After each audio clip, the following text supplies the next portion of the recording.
Hi friends, welcome to Tatvik Kanika vlogs. ఈరోజు video వచ్చేసి మన ఇంట్లో ఎక్కువగా ప్రిపేర్ చేసుకుందాము. రసం పౌడర్ ఎలా ప్రిపేర్ చేసుకోవాలో చూద్దాం. బయటికి కొంచెం కల్తీగా అంటే టేస్ట్ తేడాగా వస్తున్నాయి కాబట్టి మనం ఇంట్లోనే ప్రిపేర్ చేసుకుందాము. నేను ఇప్పుడు చూపిస్తానండి. నేను కందిపప్పు ఏమేం కావాలో చూద్దాము. ఈ గ్లాస్తో కొలతలు తీసుకున్నానండి. ఈ కొలతల ప్రకారం చెప్తున్నాను నేను. ఈ గ్లాస్తో 1 గ్లాస్ ఆఫ్ కందిపప్పు తీసుకున్నాను.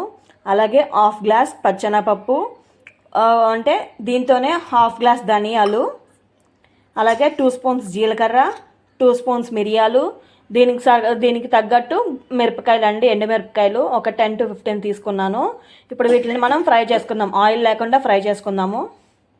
చూడండి, ముందుగా ఇలాంటి మందంగా బాండీ పెట్టుకోలేదంటే కనుక మనం వేయించుకునేవన్నీ మాడిపోతాయి.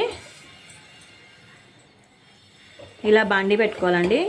ఇప్పుడు మనం ఇది కొంచెం హీట్ ఎక్కిన తర్వాత అన్నీ కలిపి వేయించుకోవచ్చండి, లేదంటే ఒక్కొక్కటి ఫ్రెష్గా వేయించుకోవచ్చు. నేను ఒక్కొక్కటి వేస్తానండి, కలర్ చేంజ్ అవుతుంది కాబట్టి. అన్నీ కలిపి వేయించుకోవచ్చు. నేను ఒక్కొక్కటి విడివిడిగా వేస్తున్నానండి, చూపిస్తాను. ఇప్పుడు మనం కందిపప్పు వేసుకుందాము. మనం ముందుగా ప్లేట్లో తీసి పెట్టుకున్నాం కదా, ఆ కందిపప్పును వేసుకుందాము.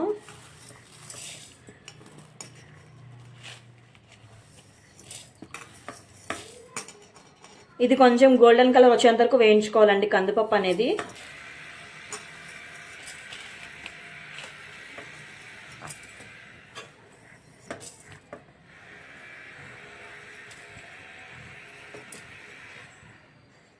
ఇప్పుడు దీన్ని కందిపప్పుని కలుపుతామండి, కలుపుతూ వేయించుకుందాము.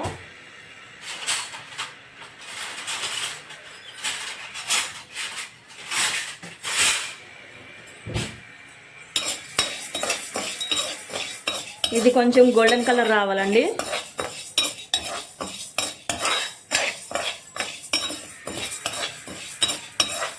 మీడియం ఫ్లేమ్లో పెట్టుకుని వేయించుకోవచ్చు, కాకపోతే కలుపుతూ ఉండాలండి, కలర్ చేంజ్ అయిపోతుంది.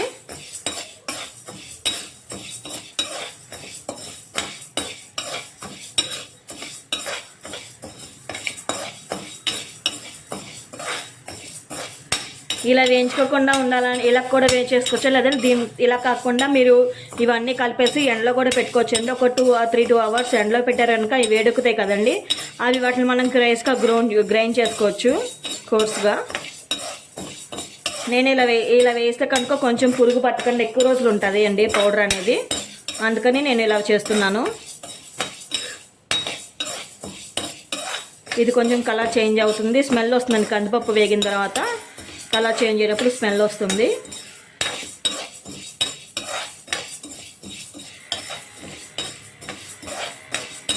ఇది ఉంటుందండి, ఒక 2 or 3 months వరకు ఉంటుంది. ఇన్స్టెంట్గా చేసుకోవచ్చు. రసం పౌడర్ అనేది మనకు చాలామంది బయటికి వాడతారు కదా, బయటికి వాడకుండా మా అత్తయ్య గారు వాళ్ళు ఇలా ఇంట్లోనే ప్రిపేర్ చేసుకొని వాడతారండి.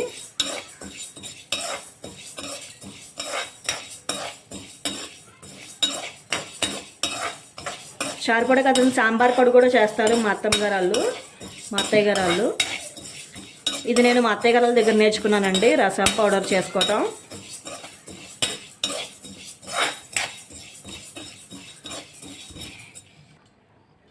చూడండి, కందిపప్పు వేగిపోయింది, గోల్డెన్ కలర్ వచ్చేసింది. ఇప్పుడు మనం దీన్ని తీసేసుకున్నాము ప్లేట్లోకి.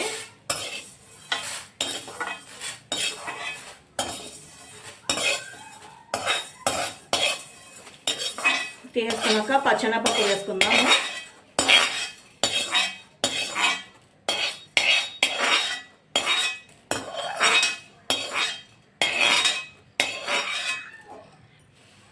ఇప్పుడు మనం పచ్చెనపప్పు వేసుకుందామండి. మిగిలినవన్నీ ఒకేసారి వేయించేసుకుందాం. జీలకర్ర మిగిలినవి ఉంటాయి కదా, ఇవి కూడా కొంచెం పచ్చెనపప్పు గోల్డెన్ కలర్ వచ్చేటట్టు వేయించుకుందాము.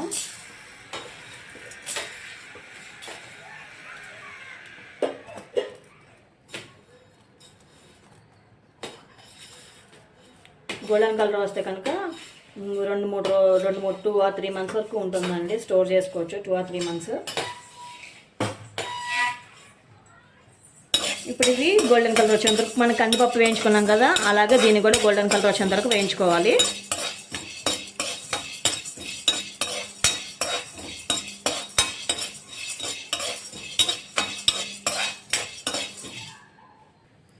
చూడండి, పచ్చెనపప్పు కూడా వేగిపోయింది, గోల్డెన్ కలర్ వచ్చేసింది.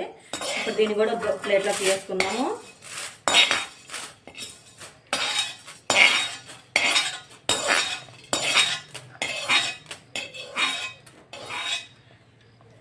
ఇప్పుడు మిగిలి ఉన్నాయి కదా, అవన్నీ ఒక్కసారి, మిరపకాయలు కాకుండా మిగిలినవన్నీ ఒకేసారి వేయించేసుకుందామండి. జీలకర్ర, ధనియాలు, మిరియాలు ఈ 3 కలిపి ఒకేసారి వేయించేసుకుందాము.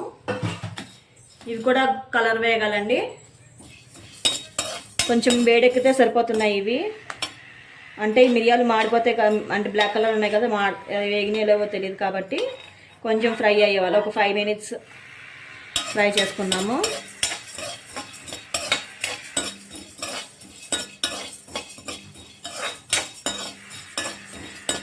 మనం ఘాటుని బట్టి మిరియాలు కూడా వేసుకోవచ్చు అండి.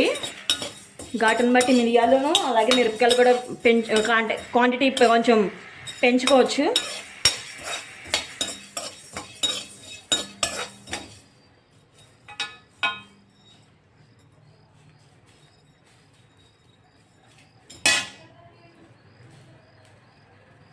నేను తీసుకున్న దానికి ఈ క్వాంటిటీ సరిపోద్దండి. మీకు ఎక్కువ ఘాటు కావాలంటే కనుక ఇంకొంచెం ఇంకో 1/2 స్పూన్ కానీ 1 స్పూన్ కానీ ఎక్స్ట్రా వేసుకోవచ్చు.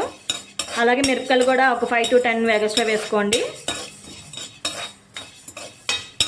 ఇవి కొంచెం వేగాలండి. ధనియాలు ఒక 5 minutes వేగితే కనుక, వేడెక్కితే కనుక ఇవి కూడా తీసేసుకుందాము.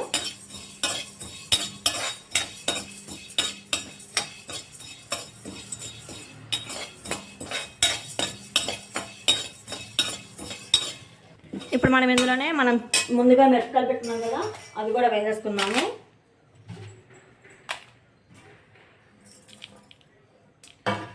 ఇప్పుడు దీన్ని ఒక 5 minutes వేయించుకుంటే మిరపకాయలు కూడా ఎగుతాయండి ఇందులోనే.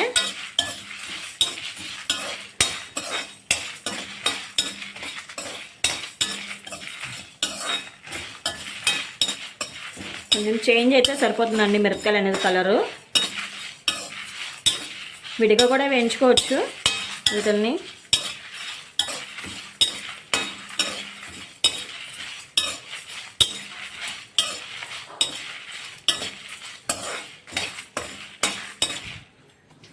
చూడండి ఇలా వేగాలి, కలర్ రావాలి మొత్తం అని. నేను స్టవ్ ఆఫ్ చేసి ఇప్పుడు వీటిని కూడా ఒక ప్లేట్లోకి తీసుకొని చల్లారనిద్దాం. చూడండి మనం వేయించుకునేవన్నీ ఇలా ప్లేట్లోకి తీసేసాను, మొత్తాన్ని కలిపేసి ఇది చల్లారందరూ గోరువేడిగా అయ్యేందుకు మొత్తం చల్లారని ఫుల్గా చల్లారిన తర్వాత దీన్ని గ్రైట్స్గా గ్రైండ్ చేసుకుందాము. కోర్స్గా చూపిస్తానండి అది కూడా ఎలా చేసుకోవాలో. ఇప్పుడు ఇవి చల్లారిపోయినాయండి. ఇప్పుడు మనం మిక్సీ జార్లో వేసుకొని గ్రైండ్ చేసుకుందాం. మీకు మెత్తగా కావాలంటే మెత్తగా గ్రైండ్ చేసుకోవచ్చు, లేదంటే కచ్చపచ్చగానే గ్రైండ్ చేసుకోవచ్చు అండి. ఎలా కావాలంటే అలా గ్రైండ్ చేసుకోవచ్చు. ఇప్పుడు వీటిని మనం జార్లో వేసుకుందాము. ఇప్పుడు మనం దీన్ని మిక్సీ జార్లో వేసుకుందాము. మనకి ఇది ఎలా కావాలంటే అలా గ్రైండ్ చేసుకోవచ్చు.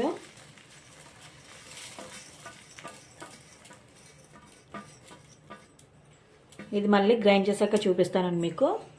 చూడండి నేను గ్రైండ్ చేసుకున్నాను పౌడర్ని. ఇందాక చల్లారిపోయింది కదా, దాన్ని గ్రైండ్ చేసుకున్నాను. ఇప్పుడు దీన్ని నేను కచ్చపచ్చగా చేశానండి. మీకు కావాలంటే మెత్తగా కూడా చేసుకోవచ్చు పౌడరు. ఇది కొంచెం వేడిగా ఉంది. ఇది కొంచెం బాగా చల్లారిన తర్వాత ఒక డబ్బాలో కానీ ఎందులో కంటైనర్లో పెట్టుకొని క్లోజ్ చేసుకొని 2 or 3 months వరకు ఉంటుందండి స్టోరింగ్. 2 or 3 months వరకు స్టోర్ ఉంటుంది. ఎప్పుడైనా రసం పెట్టుకున్నప్పుడు కనుక ఈ పౌడర్ని అందులో వేసుకుంటే టేస్ట్ బాగుంటుందండి. మీకు అది కూడా తర్వాత చూపిస్తాను. చేసినప్పుడు ఇంకోసారి రసం చేసినప్పుడు ఈ పౌడర్తో చేసి చూపిస్తానండి, మీకు బాగుంటుంది. చూడండి ఆ రసం పౌడర్ని నేను ఈ కంటైనర్లో తీసుకున్నాను. ఇది 2 or 3 months వరకు స్టోర్ ఉంటుందండి.